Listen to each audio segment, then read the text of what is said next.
Santa Claus, why? Why are you taking our Christmas tree? Why?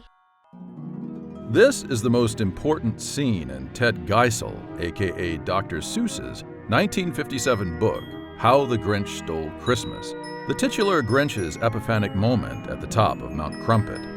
There he stands, Grinch feet ice cold in the snow, lost in the shock of having stolen the Christmas-loving Who's loot from their homes, only to pause at the precipice to hear the Who's down in Whoville joyfully singing.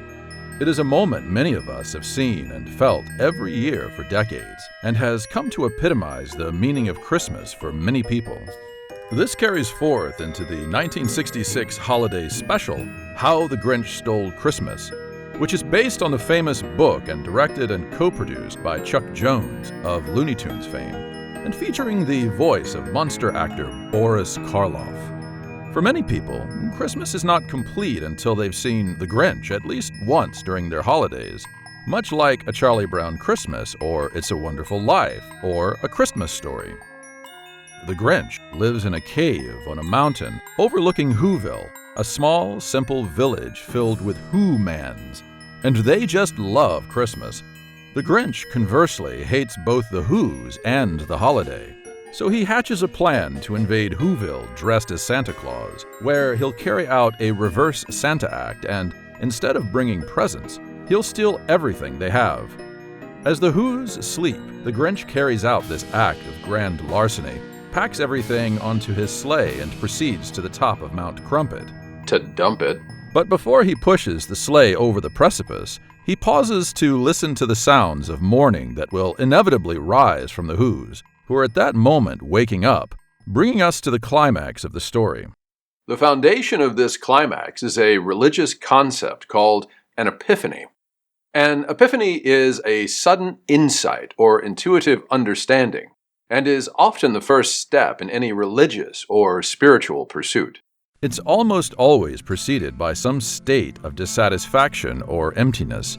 In the context of Christmas, think of Ebenezer Scrooge prior to meeting the ghosts, or Charlie Brown and his depression prior to Linus's speech in the school auditorium, or George Bailey on the bridge. You have to be ready for an epiphany, primed for it. There's a reason so many people who quote-unquote find God do so when they hit rock bottom, when all the distractions of normality are stripped away. And the Grinch, with his hatred and social isolation, has definitely hit rock bottom. When we encounter him for the first time at the beginning of the story, I think it's fair to say he's on the edge of a breakdown. But I'm getting a bit ahead of myself. Discussing the Grinch is a challenge, very different from unpacking It's the Great Pumpkin, Charlie Brown. I walked into Great Pumpkin with this theory I thought was very original, that the special was really about faith, only to find that this idea was widespread and that people had written a lot about it. So when I started researching How the Grinch Stole Christmas, I expected the same scenario, that the idea I'd formed about the Grinch over the years, that the story illustrates simply what religion really is, would be out there already. But no! Though there are a lot of articles about the Grinch book and the 1966 special, and the 2 motion pictures, the general consensus is that The Grinch is a secular story that takes place during a secular Christmas, but which touches on many themes including isolation, commercialism, equality, inclusion, and even capitalist versus Marxist economics. Most articles I found stating explicitly that The Grinch was about religion mainly assumed that the story was a metaphor for Christianity, or lamenting that it wasn't. But Christianity, specifically, isn't what I mean by religion here, as we shall see. Dr. Seuss himself wasn't vague on the topic of religion in The Grinch. In an article in the Dartmouth Alumni magazine, Brian J. Jones said, Geisel, who had struggled to make the ending to this story as non-religious as possible, was amused to find parents, critics, and religious leaders hail the book for its moral and ethical point of view. Ministers are reading a lot of religion into it, Geisel said, practically rolling his eyes. Ha! You can fill a vessel up with whatever you want to. Yes, you can. This is called applicability. And in the realm of storytelling, it means that a story, or any of its parts, can be interpreted by different people in different ways, even in ways that the author didn't intend. Some blatant examples: many have embraced The Lord of the Rings as an allegory for World War II and the struggle against fascism, even though Tolkien categorically rejected this. Or there's the movement to make Jediism an official religion, even though it's doubtful that George Lucas foresaw this as a possibility. Or there's the Bible, which has produced dozens of different denominations and interpretations, both religious and academic, many in direct conflict with each other. Part of the trouble I had finding definitive positions on the meaning of the Grinch is that the story is very different to It's the Great Pumpkin, Charlie Brown, or A Charlie Brown Christmas for that matter. You might not expect this, as they're all half-hour holiday specials released in 1965 and 1966. But Great Pumpkin is composed of stories and gags taken directly from the Peanuts comic strip, which, by some accounts, is the longest continually told story in human history. Entire books have been written about Peanuts, including 2 good ones specifically about its relationship to religion. On the other hand, How the Grinch Stole Christmas is a single book that takes about 12 minutes to read aloud, and the TV special had to add music and cartoon shenanigans to make it the requisite 24 minutes. And unlike Charlie Brown or Linus or other Christmas characters like George Bailey or Ebenezer Scrooge, there is no backstory for either the Grinch or the Who's, something that is essential to how audiences relate to the story. Both Seuss and Schultz held the conviction that kids aren't stupid and can see a moral a mile away and gag at it. And though they ostensibly wrote for children, their work is just as accessible to adults. But whereas Schultz meandered towards dark perseverance, Seuss still constructed happy, if ambiguous, endings. His stories are immersive.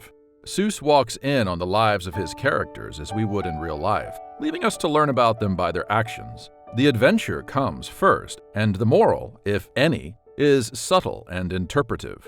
You never find out how Sneetch apartheid developed, or how Yertle's psychological profile was formed, or why animals in the jungle of Newell are so determined to persecute Horton for his Who hearing. What is more, while Linus in The Great Pumpkin and Charlie Brown in Christmas are heroes, reluctantly or absurdly, the Grinch is an outright villain until the very end of the story and that famous epiphanic moment on the top of Mount Crumpet, at which time he is utterly transformed, redeemed if you will.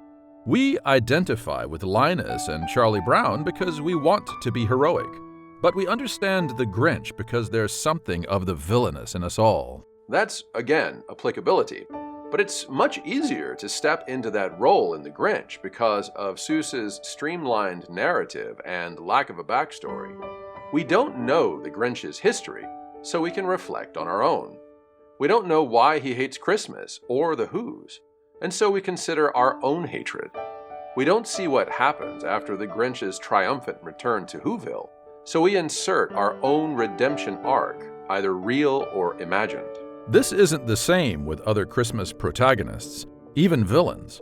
A Christmas Carol spends the entire movie telling us about Ebenezer Scrooge, and so does It's a Wonderful Life with George Bailey.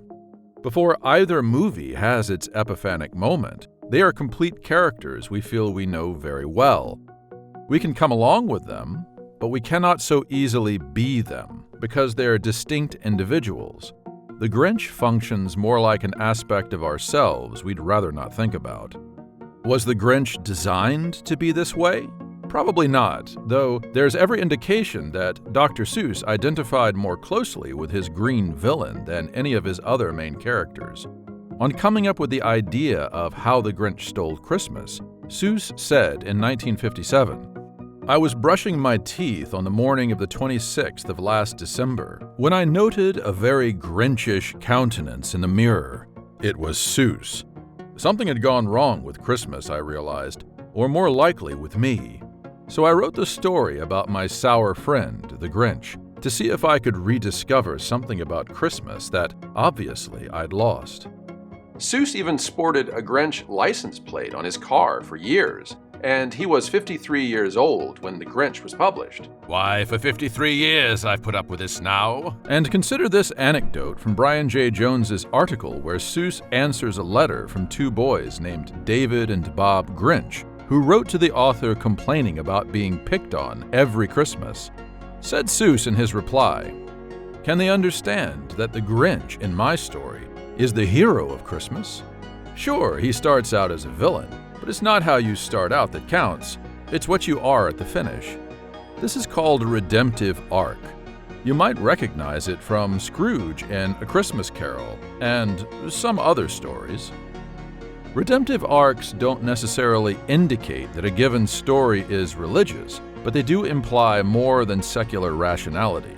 Said Olivia Ritigliano in her article, "How Dr. Seuss Gave Us One of the Most Complex, Socially Important Heist Stories Ever." The story of Grinch has long been understood as a criticism of the commercialism of Christmas, or even the capitalism of Christmas, or even capitalism in general. But the ending, in which the cranky burglar returns the items he had stolen and is welcomed by the Whos to their celebration, does also seem to suggest pretty strongly a theme of conversion, the discovery of faith in the meaning of the holiday amid all the tricky material trappings surrounding it. Exactly. Just as with Linus in Great Pumpkin, there is definitely something more than children's literature going on here, both in Seuss's affinity for the villainous Grinch and in our enduring identification with him. The story has had a profound meaning for adults since the beginning. Indeed, it was published in Redbook magazine simultaneous to its release as a kid's book, and this back when Redbook was still geared towards an adult audience. Ritigliano continued, "How the Grinch Stole Christmas is an outlier in the Seuss canon for nearly everything about it, from its unusual perspective to Geisel's strong personal feelings about the subject matter to the alacrity with which it was produced." Perhaps the best way to illustrate the brilliance of the Grinch book and TV special is to show what happens when you take the story and undo what works. And there's no better way to illustrate this than to look at the subsequent feature-length movies released in 2000 and 2018. Both attempt to tell us why the Grinch is the way he is. They take this perfectly executed short story and drag it kicking and screaming into a feature-length movie that answers all those questions about the Whos and the Grinch that nobody asked. The quiet, snowy simplicity of the original is exploded with a profusion of noise, noise, noise, noise. The consensus opinion is that the Grinch book and special compose, as with the Charlie Brown Christmas, a story against commercialism. And it's ironic that both of these movies are so celebratory of it. They co-opt our nostalgia for the Grinch and our desire to relive his epiphany on Mount Crumpet, and feed us versions of the story that are longer, more expensive, and more complete, but which are inferior to the original. You can see this reflected in the critical consensus page of Rotten Tomatoes, if you care about that sort of thing. The original is 100% fresh, but the movies... They're so radically different from the classic holiday story that they seem profane by comparison. And the crux of this, beyond merely the narrative excesses, is the complete lack of a meaningful epiphany on Mount Crumpet. Jim Carrey as Grinch Cagney, though going all out to deliver the best performance he possibly can, is too busy being self-referential to have anything so subtle as an epiphany, said Tom Brahan in his review of the 2000 version. Unfortunately, Carrey is so utterly invested in the Jim Carreyness of it all that he never even attempts to sell the final transformation, the moment where the Grinch comes to understand the meaning of Christmas. When the Grinch's heart grows 3 sizes, Carrey plays it as a series of spasmodic contortions, immediately short-circuiting any pathos that the scene would have generated. By the end of the movie, we never get any real sense that the Grinch is a changed character. 2018's The Grinch, made by Illumination Entertainment of Minions fame, did slightly better in that the whole film isn't cast in a ghoulish green light and has the cheer and color of the cartoon. The animation is stunning, and there's some interesting world building. But I'm sorry, this isn't the Grinch. It's Gru from Despicable Me, covered in green hair. The movie superimposes Gru's mechanical genius onto the Grinch and recycles Gru's introduction, having him go into town to run errands, being mean to a random kid, going to a supermarket instead of a coffee shop, living in a vast evil mansion lair, and serving as a bad father figure for this version's Cindy Lou, who could be the Who sister of Edith, Agnes, and what's her name? He and Gru even seem to share the same affinity for good coffee. Grinch Gru is voiced, promisingly, by Smaug the dragon, and so you'd expect something of the cultured Karloffian to come out of his mouth, only for him to sound like, "Fred, we're home!" Can almost hear the director saying, "I guess if that's how you want to do it, Mr. Cumberbatch." But the cardinal sin of the 2018 movie is, again, that it ruins the epiphanic moment. You get this beautiful, almost perfect shot of the impossibly laden sleigh going to the top of Mount Crumpet, and it seems promising. Grinch Gru catches the sound of singing from the village below. Okay. He gets a 360-degree epiphany shot, and you see the realization enter his eyes. Looking good, looking good.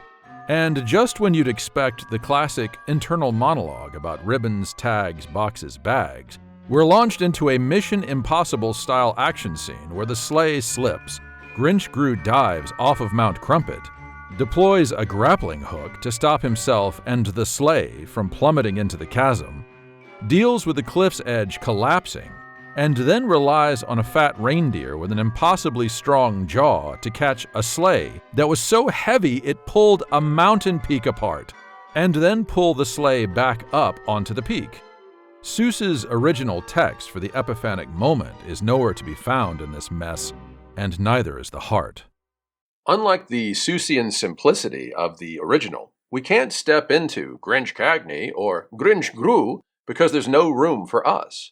And neither is as compelling as a complete character like George Bailey or Ebenezer Scrooge, so we're not as invested in seeing what happens to them. And this is compounded by the frenetic action replacing the Epiphany scene, where any profound or religious subtext is lost, a casualty of scripts that don't trust audiences to think. Thinking is key here.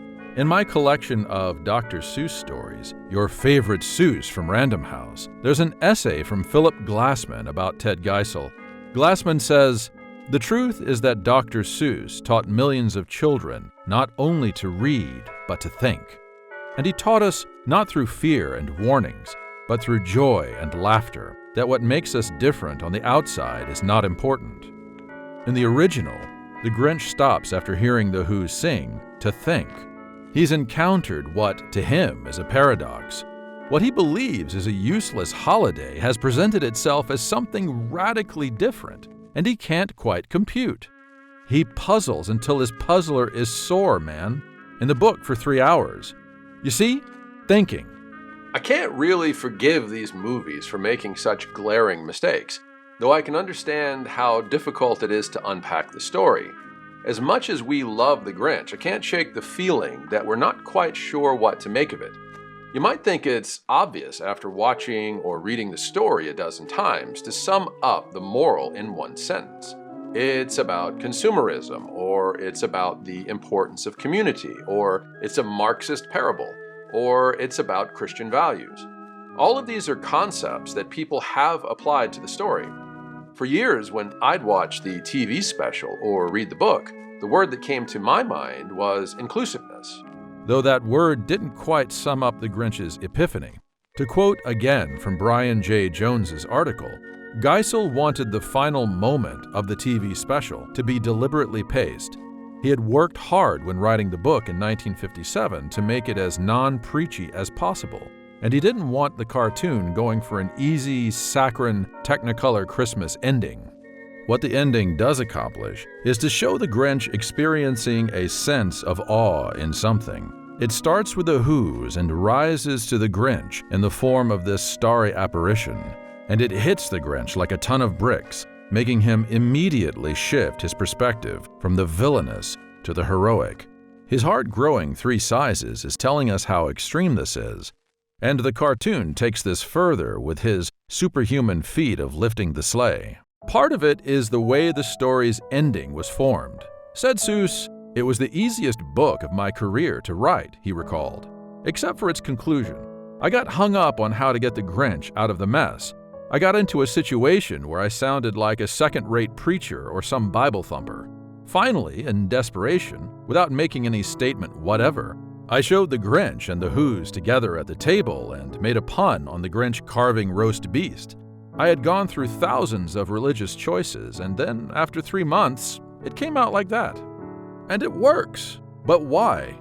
Seriously, when you see the Grinch carving the roast beast at the end, how do you say exactly what that means? Try it. It's not as easy as it sounds. What did the Grinch realize about Christmas on Mount Crumpet?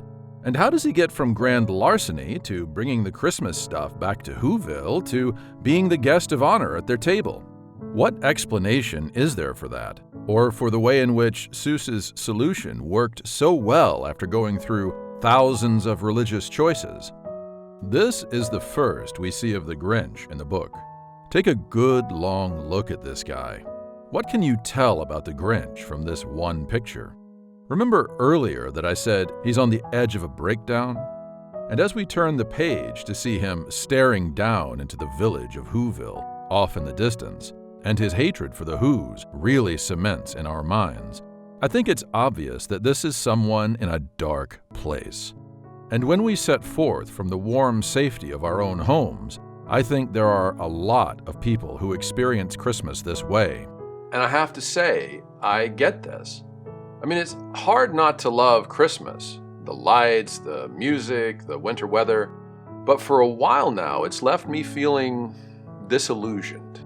I'll look forward to the holiday and the music, sleighs, snow, empty countrysides spotted with Christmassy cabins, only to be flattened by the crude reality of clogged highways, crowded stores, and a holiday that's superficially become a giant, ugly orgy of present buying.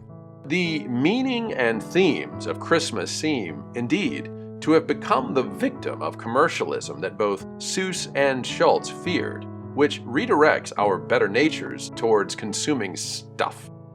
So each year, as the Northern Hemisphere slows down, we speed up in an attempt to keep up with the economic imperatives of a sacred holiday season reduced to a branded sales opportunity. The Grinch's wickedness isn't simply a function of his villainy, but rather a psychological breakdown. What you're seeing is someone at the end of their rope, depressed, desperate perhaps. Is he really that different from other people who get overwhelmed by the holidays and just snap? So how does the Grinch get from here to here? The Grinch at the end has gained something, and I'd say that that something is connection. Connection to the Who's down in Whoville, and connection to the infinite on Mount Crumpet. This is an expression of religion in its purest form. But, Atticus, I hear you say, how can that possibly be? We know that The Grinch is a secular work from Seuss himself, and from commentators on both the religious and secular side. And this is true. To quote Olivia Ritigliano again, The Grinch steers away from anything so concretely faith-based, save for the presence of Christmas trees and wreaths. The book is devoid of particularly Christian-appearing iconography. The Who's celebration resembles a festival with an adjoining feast. In The Grinch, Christmas is a commemoration of giving, sharing, and love, plain and simple. And in a very heartfelt article by Alan Noble, How the Grinch Graced Christmas, the author struggles with his love of the Grinch story and its paradoxical nature as a Christmas story that seems to exist outside of a world which includes Christian belief. Said Noble, I wondered if How the Grinch Stole Christmas might be yet another example of the secularization that took place in much of 20th century American culture, a phenomenon where cultural works would co-opt the language and style of a religious worldview, but without the actual substance. In the show, we have all the moral and formal trappings of a spiritual holiday, one which resonates with transcendent significance, Remember the ball of glowing light which rises from the circle of singing who's at the end? Without the actual transcendent source. Indeed, both the Grinch and the Who's exist in a world that has Christmas, but seemingly no Christianity. And the Grinch himself objects to a holiday, or holy day, that presents no ostensibly holy aspects. It seems to be full-on secular Christmas. And yet, the Grinch goes through all the outward steps of a breakdown, an epiphany, and a redemption. It's not even clear if Seuss himself was fully aware of what he'd constructed in this tale, a kind of non-religious, religious myth that straddles the line between secular and sacred so perfectly that it's accessible as both. Many authors have attempted to make the case that the story's ambiguity is a result of having no actual Christian revelation, that the entire enterprise of The Grinch is what happens when a secular humanist makes a secular holiday story and tries to present a secular epiphany that reveals the emptiness of a secular Christmas. In other words, Christmas can only be holy and thus meaningful if you put Christ back into it. This was the sentiment of conservative Catholic writer Sean Fitzpatrick in an article entitled, Perfectly, Dr. Seuss and How the Secular Humanists Stole Christmas. The story of The Grinch is fine stuff, but in the end, it's just fine fluff. It scratches on the surface of the central, sacrificial secret of Christmas. Yet, as the modern world tends to do, it stops short and settles for the superficial. Christmas has been boiled down to giving and getting, a problem which is often sugared over with goodwill toward men cliches that attempt justification. The real problem is that the spiritual element of the season has been lost. As can be seen in other holy days crafted into holidays, the things that the Church has established as upright are the very things modernity tends to turn upside down. Instead of Christmas commemorating peace on earth, it is about pressure and worth. But Christmas and all its kith and kin means a little bit, in fact a great deal, more. And the altruistic balm of secular humanism is insufficient to assuage the pangs of the hungry soul. Fitzpatrick's article is curiously structured in that it repeatedly praises the Grinch, while also implying that it's not that great. The entire article is an ultimatum, veiled in the language of film criticism. That being that Jesus is the reason for the season, and no other reason will do. This is very important to my argument about the Grinch's epiphany as religious. There's nothing wrong with nativity scenes, or saying Merry Christmas, or with December 25th as a Christian holiday. And honestly, I don't think many people disagree with this. Rather, the question here centers around the Christmas stolen by the Grinch, and whether or not Christmas is an exclusively Christian holiday. And I think even a cursory review of the historical facts reveal that the answer to that is no. There is no reference in the Bible to the date of Jesus' birth, and its assignment to December 25th is a bit arbitrary and seems to have more to do with its importance in Roman times as the day the winter solstice was celebrated, called Sol Invictus, or the victorious sun. The nights of December 21st through December 24th are the shortest of the year, and so the 25th was seen as the rebirth of the sun. In all probability, it was early Christians associating Jesus with the sun, perhaps them even celebrating Sol Invictus with other Romans, that led church leaders to assign the 25th as Jesus' birthday. The first Christmas celebration in ancient Rome isn't recorded until the 4th century, over 300 years after the crucifixion. And some Christians, notably Orthodox denominations, celebrate Christ's birth in January, not December. Indeed, much of our modern Christmas tradition isn't Christian at all, but pagan, specifically the Germanic Yule tradition. Like Christmas trees and wreaths, Yule logs, and perhaps even Santa Claus himself. Kissing under the mistletoe seems to have its roots in the Roman Saturnalia, as do many customs including gift-giving, singing, drinking, and overeating. So, saying the Grinch is secular because it leaves out Christian symbols is a fallacy. Christians are also guests in December 25th. a day of pagan traditions surrounding the rebirth of the sun that was appropriated by some of our ancestors to celebrate the birth of Christ. So when some people suggest that we should put the Christ back into Christmas, you could just as easily suggest that we should put the sun back into Sol Invictus, or the Saturn back into the Saturnalia. And perhaps we who live in the Christian tradition need to put the Christ back into ourselves, or, to refer to a scene from another of my favorite movies, I think we can't go around measuring our goodness by what we don't do, by what we deny ourselves, what we resist, and who we exclude. I think we've got to measure goodness by what we embrace, what we create, and who we include. And then there's this persistent notion that the story is about commercialization. That's what the Grinch dismisses Christmas as in the beginning, and he expresses this as he stands, shocked, in the snow on Mount Crumpet. It came without ribbons. It came without tags. It came without packages, boxes, or bags. But the Who's, who are singing down in Whoville, obviously aren't suffering from the delusion that Christmas is about stuff. The Grinch's epiphany only comes after he rejects this wrong-headed thesis about the Who's and Christmas. Or perhaps the Who's were so shocked by the theft of their material holiday that gathering to sing is a reaction that restores the true meaning of Christmas to them, which would explain their forgiving the Grinch. Either way, commercialism is a theme, but as with the real world, it's only a distraction from what's most important. And this is summed up by the Grinch's epiphanic moment where, I believe, the pointedly a-religious and secular climax of the Grinch turns out to be neither. Rather, it is possibly the most perfectly religious moment in TV history. Why do I think this? Think about the origin of the word religion itself. Though there are several theories about where it came from, my favorite is that it's an extension of the Latin word ligare, which means to join or connect. From this root, we also get words like ligament, which is what connects our bones to each other.